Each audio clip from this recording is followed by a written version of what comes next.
അന്താരാഷ്ട്ര പുരുഷ T20 ക്രിക്കറ്റിൽ പുതിയ മാറ്റങ്ങളുമായി ഇന്റർനാഷണൽ ക്രിക്കറ്റ് കൗൺസിൽ രംഗത്ത്. പ്രധാനമായും പവർ പ്ലേ നിയമങ്ങളിലാണ് ശ്രദ്ധേയമായ പരിഷ്കാരങ്ങൾ വരുത്തിയിരിക്കുന്നത്.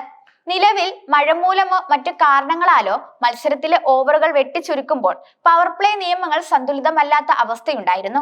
ഈ പോരായ്മ പരിഹരിക്കാനാണ് പുതിയ മാറ്റം. പുതിയ നിയമപ്രകാരം ഒരു മത്സരത്തിലെ ഓവറുകൾ വെട്ടിക്കുറയ്ക്കുമ്പോൾ പവർ പ്ലേയുടെ ദൈർഘ്യം ഏറ്റവും അടുത്തുള്ള പന്തിലേക്ക് റൗണ്ട് ചെയ്യപ്പെടും.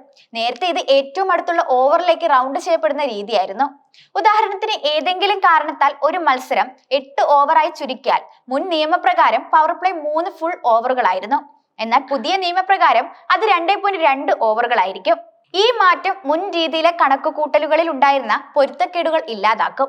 ഒരു സാധാരണ T20 മത്സരത്തിൽ പവർ പ്ലേ മൊത്തം ഓവറുകളുടെ 30% കണക്കാക്കുന്നത്. എന്നാൽ മഴ കാരണം ഓവറുകൾ കുറയുമ്പോൾ ഈ അനുപാതം തെറ്റാറുണ്ടായിരുന്നു. പുതിയ നിയമമാറ്റം ഈ സമവാക്യത്തെ കൂടുതൽ കൃത്യമാക്കും. ഈ പുതിയ പവർ പ്ലേ നിയമങ്ങൾ ജൂലൈ 2025 മുതൽ പ്രാബല്യത്തിൽ വരും.